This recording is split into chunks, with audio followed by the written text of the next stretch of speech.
നമസ്കാരം.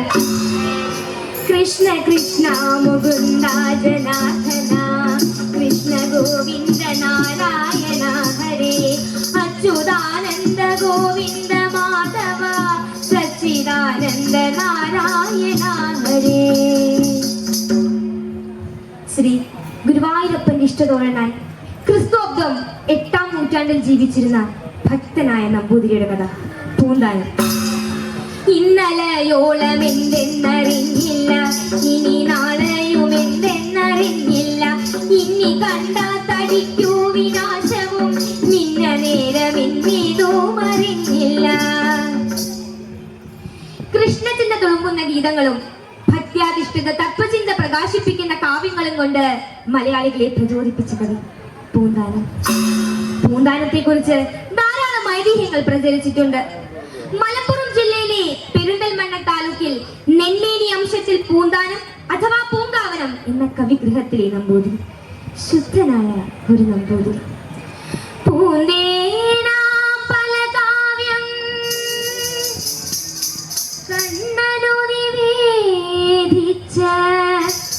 പൂന്താനം ജ്ഞാനപ്പാന പാടിയ കോകിലം, പൂന്താനം ജ്ഞാനപ്പാന പാടിയ കോകിലം. ഏറെക്കാലം പൂന്താനത്തിന് മക്കളില്ലായിരുന്നു.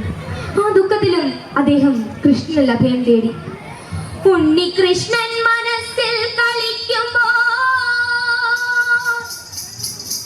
ഉണ്ണികൾ മറ്റു വേണമോ മക്കളായി.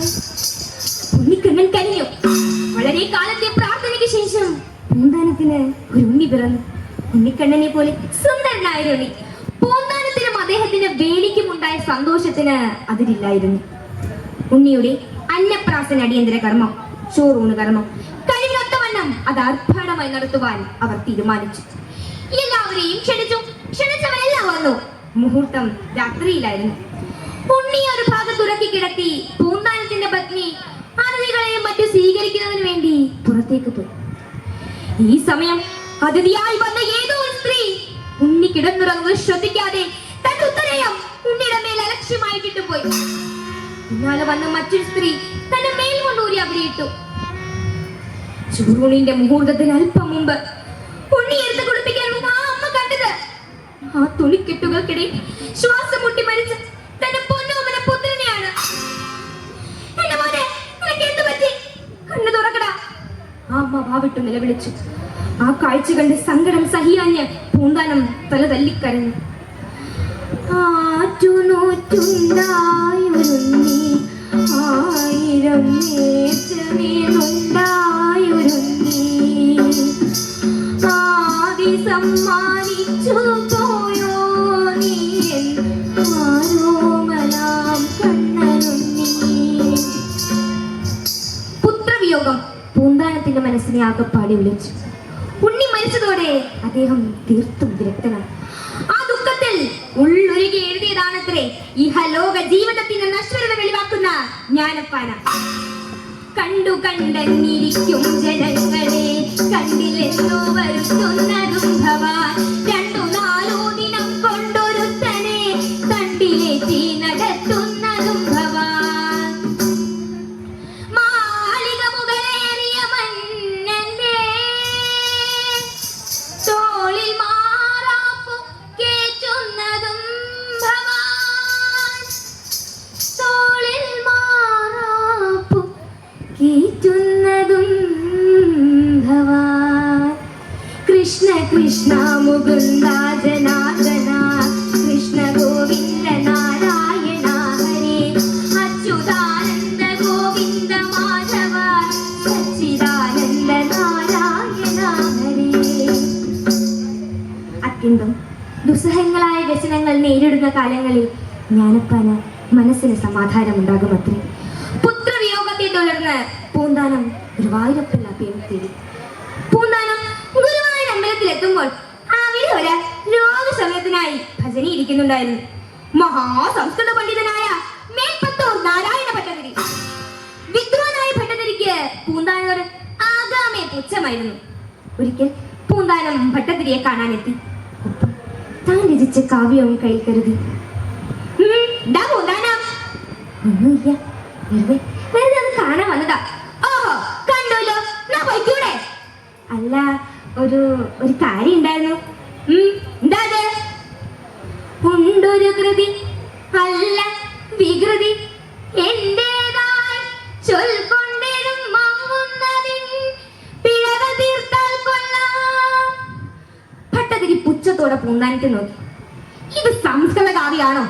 വിദ്വാനായ എന്നെ ഈ ഭാഷ കാവ്യം കാണിക്കാൻ താങ്കൾക്ക് എങ്ങനെ ധൈര്യം വന്നു? അതുമല്ല, വിഭക്തിയെ താങ്കൾ എഴുതിയതൊക്കെ അബദ്ധം. കൊണ്ടുപോയ ഭാഷാ കവികളെയും കാണിക്കേ. ക്രൂരമായ പരിഹാസവാക്കുകൾ കേട്ട് ഹൃദയം തകർന്നു പോയ പൂന്താനം ആ കൃഷ്ണസന്നിധിയിൽ നിന്ന് പൊട്ടിക്കരഞ്ഞു. പെട്ടെന്ന് ഒരു പൊട്ടിക്കരച്ചു. കൃഷ്ണ, ഹരേ കൃഷ്ണ! ഇരു കാലുകളിലും പിടിച്ച് വേദന സഹിയാതെ ഭട്ടതിരി പൊട്ടിക്കരഞ്ഞു. ശ്രമിച്ചിരുന്ന വാതരോഗം കലശിനായി. അപ്പോൾ അതാ അവിടെ ഒരു ദിവ്യപ്രകാശം, ഒരു അശരീരി. കേളിയേറിന മേൽപ്പത്തൂരിന്റെ വിഭക്തിയെ കാളിന പൂന്താനത്തിൻ ഭക്തിയാണ് എനിക്കിഷ്ടം. കൃഷ്ണന്റെ സ്വരം. പാണ്ഡിത്യ ഗർവ് പൂണ്ട ഭട്ടതിരി, എത്രയും പെട്ടെന്ന് ഈ ഭാഷാകവിയുടെ സങ്കടം തീർക്കാം, എന്നാലേ ഈ വാതരോഗം ശമിക്കൂ. പൂന്താനത്തോടുള്ള ദൈവപ്രീതി കേട്ട് ഭട്ടതിരി അന്തം വിട്ടു. ആ ഭാഷാകാവ്യം വായിച്ച് അദ്ദേഹത്തെ പ്രശംസിച്ചു. പൂന്താനത്തെ അപമാനിക്കരുത്, ഗുരുവായൂരപ്പൻ സഹിക്കില്ല. കാരണം അത്രയ്ക്കാണ് ആ ഭക്തനോടുള്ള പ്രേമം. പൂന്താനത്തില്ലത്തെ പുണ്യനാം വിപ്രന്റെ പൂർവാവര രക്ഷ കണ്ണനല്ലോ. പൂന്തേനാം സ്തുത്യകാവ്യങ്ങൾ വിരചിച്ച പൂന്താന കോകില ഭക്ത്യഭാരം. പൂന്താനത്തിന് പാണ്ഡിത്യം കുറവായിരുന്നുവെങ്കിലും ഗുരുവായൂർ അമ്പലത്തിൽ പല പണ്ഡിതന്മാരും ഭാഗവതം വായിച്ച് അർത്ഥം പറയുന്നത് കേട്ട് ഭാഗവതം തന്നെ അദ്ദേഹത്തിന് ഹൃദയസ്ഥമായി. ആര് ഭാഗവതം വായിച്ചാലും അർത്ഥം പറയാൻ പൂന്താനം വേണമെന്നായ ആളുകൾക്ക്. അതോടെ പണ്ഡിതന്മാർക്ക് പൂന്താനത്തിന് പുച്ഛവുമായി. ഇയാൾ ഒരു പാഠം പഠിപ്പിക്കണം അവർ തീരുമാനിച്ചു. അന്ന് ഗുരുവായൂരപ്പന് ഏറ്റവും പ്രിയപ്പെട്ട രുക്മിണി സ്വയംവരമായിരുന്നു ഭാഗം. രുക്മിണിയുടെ ദൂതുമായി ഒരു ബ്രാഹ്മണൻ കൃഷ്ണ അടുക്കലേക്ക് ചെല്ലുന്നതാണ് സന്ദർഭം. രുക്മിണി ഇങ്ങനെയൊക്കെ പറഞ്ഞു ഒരെഴുത്തും കൊടുത്തയച്ചു. പൂന്താനം അർത്ഥം പറഞ്ഞു. ഏയ്, ആ പറഞ്ഞ ശരിയല്ല, ഈ എഴുത്ത് കൊടുത്തയച്ചു നീ ഏത് ശ്ലോകത്തിലാണ് പറഞ്ഞിട്ടുള്ളത്? അപ്പോൾ ശ്രീകോവിലിനകത്ത് നിന്ന് ഒരു അശരീരി. എഴുത്ത് കൊടുത്തയച്ചിട്ടില്ല എന്ന് ഏത് ശ്ലോകത്തിലാണ് പറഞ്ഞിട്ടുള്ളത്? ആ പണ്ഡിതൻ എന്റെ അടുക്കലേക്ക് വന്നപ്പോൾ രുക്മിണിയുടെ ഒരു എഴുത്ത് കൂടി ഉണ്ടായിരുന്നു. സാക്ഷാൽ കൃഷ്ണന്റെ സ്വരം കേട്ട് അവിടെ കൂടി നിന്നവർക്ക് അത്ഭുതപ്പെട്ടു. കൃഷ്ണൻ പൂന്താനത്തിന്റെ രക്ഷയ്ക്കെത്തി. പൂന്താനത്തില്ലത്തെ പുണ്യനാം വിപ്രന്റെ പൂർവാവര രക്ഷ കണ്ണനല്ലോ. പൂന്തേനാം സ്തുത്യകാവ്യങ്ങൾ വിരചിച്ച പൂന്താന കോകില ഭക്ത്യഭാരം. പൂന്താനത്തിന്റെ ഖ്യാതി നാടെങ്ങും പരന്നു. ക്ഷേത്രത്തിലെ നമസ്കാര ഭക്ഷണത്തിന് പൂന്താനത്തിന് മാന്യസ്ഥാനം നൽകി ആദരിച്ചു. പക്ഷേ എന്ന് പൂന്താനം ഇന്ന് നമസ്കാര സദ്യക്ക് മാന്യസ്ഥാനം തിരിക്കേണ്ട. ക്ഷേത്രത്തിൽ മഹാപണ്ഡിതൻ വന്നിരിക്കുന്നു. വിദ്വാനും വേദാധനുമായി ഇദ്ദേഹത്തിന് വേണ്ടി സ്ഥാനം ഒഴിഞ്ഞു കൊടുക്കാം. ക്ഷേത്രാധികാരിയുടെ തീരുമാനം പൂന്താനത്തെ ദുഃഖിതനാക്കി. ആ സ്ഥാനം ഒഴിഞ്ഞു കൊടുക്കാൻ അദ്ദേഹം വിഷമിച്ചു.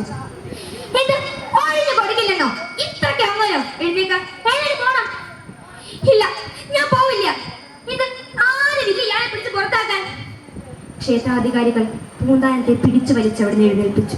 അദ്ദേഹം കണ്ണുനീർ പൊഴിച്ചു. വേണ്ട, എനിക്കൊരു സ്ഥാനവും വേണ്ട.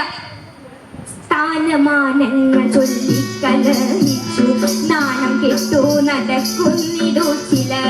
മത മത്സരം ചിന്തിച്ചു മതി കെട്ടു നടക്കുന്നിടു ചിലർ. ഭഗവാനെ, കൃഷ്ണ, ഗുരുവായൂരപ്പ, ഞാൻ ഇവിടെ ഇരിക്കാൻ അർഹനല്ലെന്ന് ഞാൻ പോണു. അപ്പോൾ ശ്രീകോവിലിനകത്ത് നിന്ന് ഒരു അശരീരി. ഈ ദുഷ്ട സംസർഗം വേണ്ടൊഴിച്ചിടുക, ഈ സഹവാസം ത്യജിക്കാനൊരുങ്ങുക. പൂന്താനം, ഇനി ഇവിടെ വരികയോ ഈ ദുഷ്ടന്മാരുടെ അടുക്കൽ താമസിക്കുകയോ വേണ്ട. എന്നെ കാണണമെന്ന് തോന്നുമ്പോൾ ഞാൻ പൂന്താനത്തിന്റെ ഇല്ലത്ത് വന്ന് കണ്ടുകൊള്ളാം. ഇത് കേട്ട് സന്തോഷിച്ച് പൂന്താനം ഗുരുവായൂരപ്പനെ താണവണങ്ങി തന്റെ ഇല്ലത്തെത്തി അല്പനേരം കഴിഞ്ഞപ്പോൾ ഭഗവാൻ കൃഷ്ണൻ അവിടേക്ക് എഴുന്നള്ളി. ഭഗവാനെ കൃഷ്ണ, ഗുരുവായൂരപ്പ, ഈ കാരുണ്യത്തിന് ഞാൻ എന്ത് സുഹൃതമാണ് ചെയ്തത്? പൂന്താനം ഗുരുവായൂരപ്പനെ സാഷ്ടാംഗം പ്രണാമം ചെയ്തു. കണ്ണു തുറന്നു നോക്കുമ്പോൾ ഭഗവാൻ അപ്രത്യക്ഷനായി. കൃഷ്ണ കൃഷ്ണ മുകുന്ദ ജനാർദ്ദന, കൃഷ്ണ ഗോവിന്ദ നാരായണ ഹരേ, അച്യുതാനന്ദ ഗോവിന്ദ മാധവ, സച്ചിദാനന്ദ നാരായണ ഹരേ. ഭഗവാനെ കണ്ട സ്ഥലത്ത് പൂന്താനം ഒരു കൃഷ്ണ വിഗ്രഹം പ്രതിഷ്ഠിച്ച് അവിടെ ശ്രീകോവിൽപ്പെടുത്തു. അവിടെ നിത്യം പൂജയും നിവേദനവും അർപ്പിച്ചു. ആ സ്ഥലം പൂന്താനം വരുന്നതിന്റെ ഇടതുവശത്തായതിനാൽ അതിനെ ഇടതുപുറത്ത് അമ്പലം എന്ന് പേരിട്ടു. ആ അമ്പലവും പൂന്താനം പൂജിച്ച ആ വിഗ്രഹവും ഇന്നും അവിടെയുണ്ട്. ഒടുവിൽ ഭഗവത് കാരുണ്യത്താൽ ദീർഘായുസോടുകൂടിയ സന്താനങ്ങൾ ഉണ്ടാവുകയും വളരെ കാലം അർത്ഥപുത്ര മിത്രാദികളോടൊത്ത് സുഖസമൃദ്ധിയോടെയും ജീവിച്ചു. ഒടുവിൽ പൂന്തേനാകുന്ന കാവ്യങ്ങൾ ഗുരുവായൂരപ്പന് തൃച്ചയോടെ അർപ്പിച്ച അഹംസ്കോകുലത്തെ ഭഗവാൻ ഉടലോടെ സ്വർഗത്തിലേക്ക് കൊണ്ടുപോയി. ഇന്നലെയോളം എന്തെന്നറിഞ്ഞില്ല, ഇനി നാളെയും എന്തെന്നറിഞ്ഞില്ല, ഇനി കണ്ടാൽ തടിക്കൂ വിനാശവും, ഇന്ന നേരം ഇന്നീതും അറിഞ്ഞില്ല. കൃഷ്ണ കൃഷ്ണ മുകുന്ദ ജനാർദ്ദന, കൃഷ്ണ ഗോവിന്ദ നാരായണ ഹരേ, അച്യുതാനന്ദ ഗോവിന്ദ മാധവ, സച്ചിദാനന്ദ നാരായണ ഹരേ. നന്ദി, നമസ്കാരം.